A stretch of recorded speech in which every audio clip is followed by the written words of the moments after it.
Okie dokie. Getting straight into it, I literally just stop record, start record. Now I can actually get into the last trade that we took. This was a crazy break to the downside. Did we know this was going to happen? Yes. I don't know. I mean, I did call it out in my last video. Not last video. Last week, called it out. We're gonna sweep highs, break structures back to the downside. Funny enough, I texted a friend of mine this, and he was like, "Oh, okay, let's see what happens." That's exactly what happened on daily time frame. So anyway, we went into last trades, what we did right, what we did wrong, what could we have done better, and patience was one of them. Now, there's something that we 100% could have done right, 100% could have done better. So let me go into this trade, recap this so we can get the full breakdown, because this could have been a 20, even almost 25% gain on a single trade. So let's go into a recap it. Going on daily, yeah, I'll clear my chart. I don't know why this alerts here, but it is. Going on daily, the day prior, we had broken structure to the downside. So right here is when we broke structure. That was our last trade we entered on. And cool Porsche. Cool Porsche. Porsche. Wow, that's old. 944. I don't know if any of you know that Porsche, but if you do, it's old. Wow. Anywho, actually getting into trade. So we broke daily structure back to the downside. I was like, okay, we're only trading this account temporarily. So we're gonna make our bread, scale some more accounts. That's exactly what we did. So now, what was our plan? Well, we knew we had day prior, we had broken daily and 4-hour structure to the downside. Now, I don't know if you guys see this, but this is a melt. Yeah, it's a melt.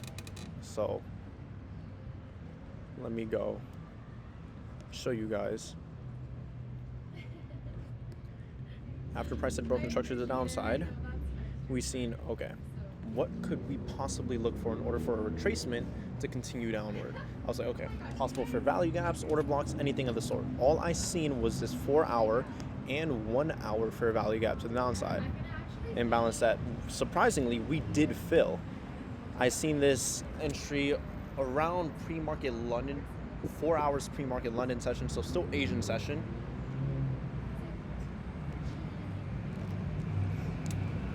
So Asian session, I seen this, and yeah, execute on it. Something I highlighted within last week, or I forgot what trade recap, but it was entering outside of our time frame, or I did it via my actual trade recap, like my journal or note, whatever the case was. So that was one of them. Entering outside of our time frame, but still entering on our A+ setups. This was an example of entering outside of our time frame, but still entering on A+ setups. Why? Well, we knew this trade was going to be a profitable trade, so why just let it pass? Why not take the opportunity? With that being said, seen hourly structure break to the downside. As you can tell, I'm more concise with these. I'm kind of not hyper focused, but I'm more locked in with these. So no goofy Lonnie, I'm sorry, not today. But here to lock in, here to learn. So anyway, broke structure to the downside right here. And I told myself specifically, I'm waiting for this hourly break of structure. I will not enter this trade unless we have the hourly break structure. For this trade, I did reduce my lot size risk.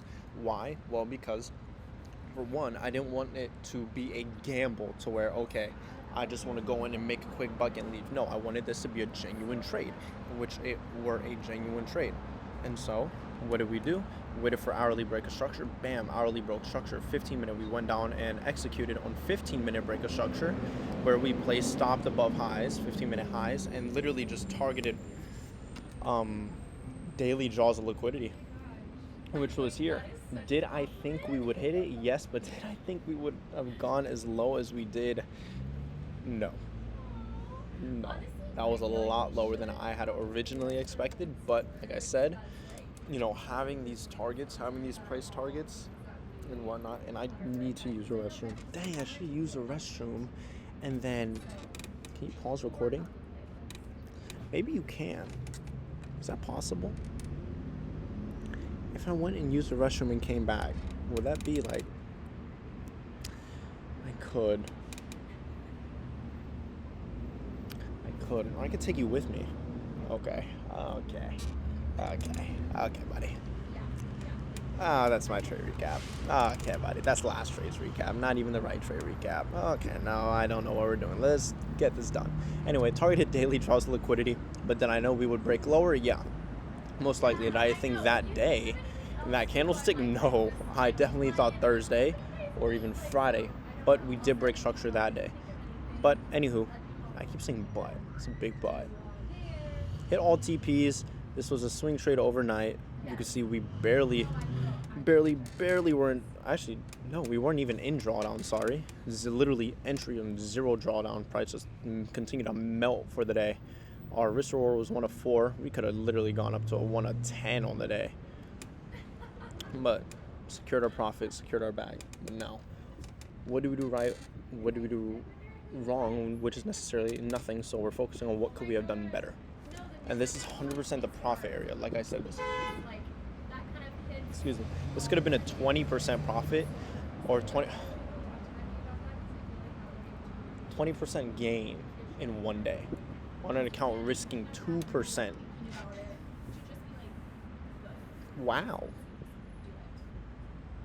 So now that we have that in mind, I said it hintily in the last one, but I'll say it again this one.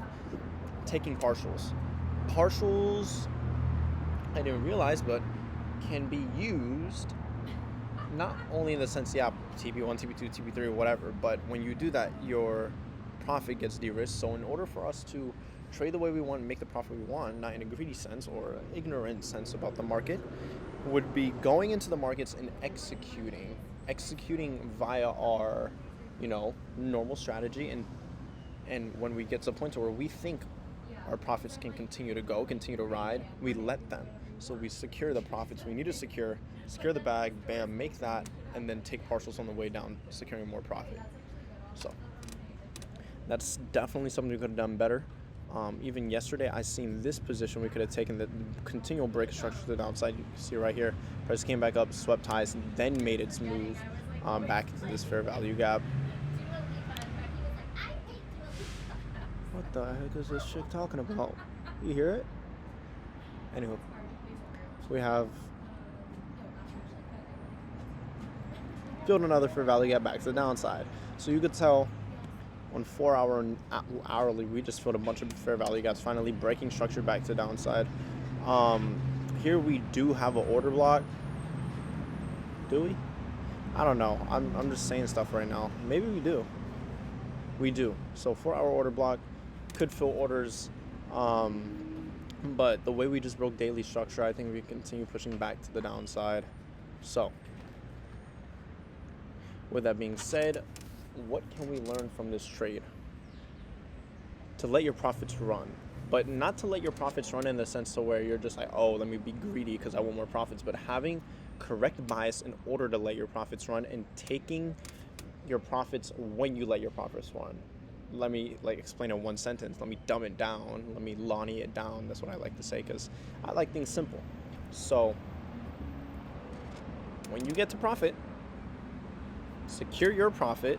Actually close whatever half of your position or whatever case is in your profit, which would be all your trade position. But I'll do the analysis and all of it later. But secure your profit, then continue to let your profits ride and run with what you think it can hit. Like I said, it's not bad at all. It's actually amazing to target, your proper draws of liquidity and all these things, but we have to be realistic sometimes. Will we always hit these? No. Hitting 1 of 10, seeing a 1 of 15, holding 2 swing positions over 3 days, that's realistic, but with my trading strategy or with your trading strategy, maybe it may not be realistic. So don't get into the mindset that, oh, these are normal things, hitting 1 of 10s, missing 1 of 10s, whatever the case is, because soon you'll realize, okay, that's not the case, right? And so we can allow this to be a lesson that, okay, if price pushes back past 1 of 3, 1 of 4, 1 of 5 during a swing trade, even though our average RR is 3, but sometimes we have a target of 5 on a swing position, we can let it ride if we know it can continue lower. But does that mean we're always going to target these crazy high risk rewards? No, We're going to target our consistent risk to reward. We're going to target what we need to target, what we can target, and get it all down. So that's what we learned for this week's trading. And with that being said, that would be everything of the sort. I'm trying to think of anything else.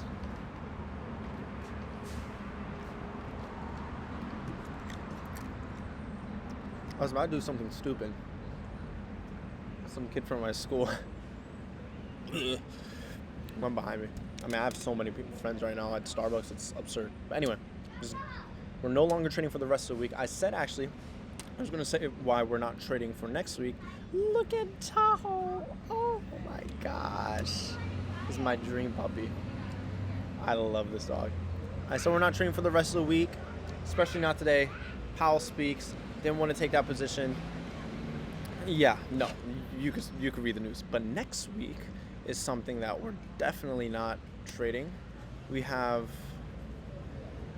ISM on Monday, and Fed speaks again. We have JOLTS, NFP, ISM, unemployment claims, NFP again.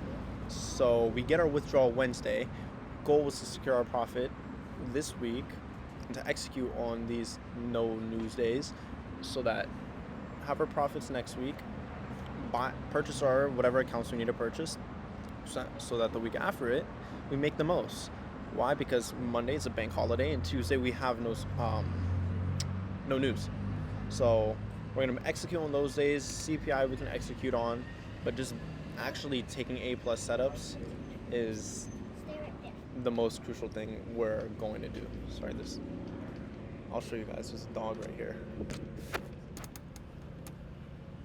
He's parked next to me. Bam! He's right there. So that's mainly everything to focus on for next week. We're not trading. And no, I always want to remind you guys, don't feel like you have to force your trades. You know, be consistent with it. With this month, our goal was to end off with a 50% win rate. We ended this entire month around an 80% win rate. The month prior to that, our win rate was 20%, 15-ish. Dang. And the reason why we had such an increase was not only because we traded less, but because we took more consistent trades, more profitable trades. We took our A+ setups, waiting to execute on those. This dog looks so sad. It's kind of making me sad. So my lesson would be to execute on your A+ setups. Make sure that, okay, hey, if I'm trading, am I really trading an A+ setup, or am I trading a C tier setup or B tier setup or whatever the case is? Because if you are, don't trade it. Only make sure to trade your A+ setups. Period. What is that? What is that? Yes. What is what? Is it a picture? Yeah, it's a video. Oh. Are you like a YouTuber? No. Oh, okay. I'm just recording something. Oh, gosh. Something for school. So now you're in the video. Oh, bet. You're a feature. What's your name? Thank you, Alyssa. Alyssa. So Nice everyone, to meet you. nice Hi. to meet you. I'm Alyssa. Okay. Alyssa, I'm Lonnie. It's nice to meet you too. So you guys got a taste of Alyssa. So there you go. But that's everything for this video. Anyway, check in the next video. Check in the next video. Because, yeah, we're gonna go in and actually no, I lost my train of thought. See, I guess this is what happens when you film in public, right? Anyway, in actual all seriousness, remember, take your A+ setups. Don't feel like you have to force anything, because your best trades are taken when you aren't forcing anything. So. Oh my, no, really? Someone asked me earlier, Lonnie, did I drop out of school? And I answered no. I got a full ride scholarship to a financial institution located in Miami, Florida. TFT. Hopefully they don't shut down. You know they were struggling with payouts, and then we got notification today that okay, they sent 500K in payouts, so we're good. Little doggy's asleep. Dang, look at the ice. Looks like the 400K payout just hit. I look like a Mamba Effects. I get grills. Anyway, that's actually everything for the trade. I hope you guys continue to have a profitable week, even though it's just me talking and I talk like anyone else is watching. Even though no one is. Yeah. See you guys next week, and go kill the markets.